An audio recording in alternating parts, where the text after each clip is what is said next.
আর্জেন্টিনার বিশ্বকাপ স্বপ্ন জয়ের অন্যতম নায়ক আনহেল ডি মারিয়ার বাংলাদেশ সফর নিয়ে রয়েছে নানা গুঞ্জন। এর মাঝেই বাংলাদেশের আর্জেন্টিনা ফ্যানদের জন্য আরেক সুখবর। গুঞ্জন উঠেছে লিওনেল মেসির সঙ্গে আবারও হচ্ছে তার যুগলবন্দি।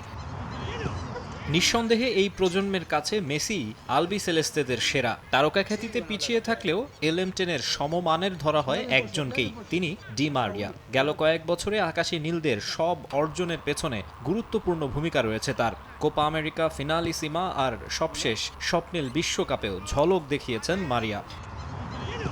আন্তর্জাতিক ফুটবলে দীর্ঘদিনের টিমমেট, ক্লাব ফুটবলে কেবল পিএসজিতে কিছু ম্যাচ খেলেছেন একসঙ্গে। এবার তাদের লম্বা সময়ে এক ক্লাবে দেখার সম্ভাবনা তৈরি হয়েছে। এই মুহূর্তে পর্তুগালের ক্লাব বেনফিকার হয়ে খেলছেন ডি মারিয়া, আর মেসি যুক্তরাষ্ট্রের ইন্টার মায়ামিতে। গুঞ্জন উঠেছে মারিয়াকে নিতে ডেভিড বেকহ্যামের ক্লাব নাকি বেশ আগ্রহী।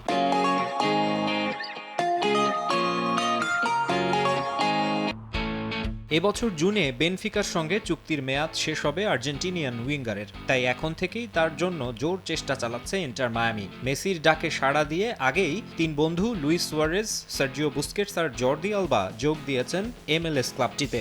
ডি মারিয়া যোগ দিলে আক্রমণভাগ শক্তিশালী হওয়ার পাশাপাশি বন্ধুদের দলটাও আরও ভারী হবে, যেন মেসি অ্যান্ড ফ্রেন্ডস ক্লাব গড়তে মরিয়া ইন্টার মায়ামি।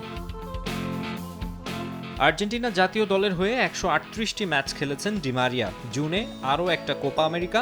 ইন্টার মায়ামি আনুষ্ঠানিক প্রস্তাব দিয়েছে কিনা এখনও নিশ্চিত নয়, তবে ওই কোপা আমেরিকা শেষ না হওয়া পর্যন্ত অন্য কিছু ভাবতে চান না মারিয়া। মাকসুম আলম খান, সময় সংবাদ।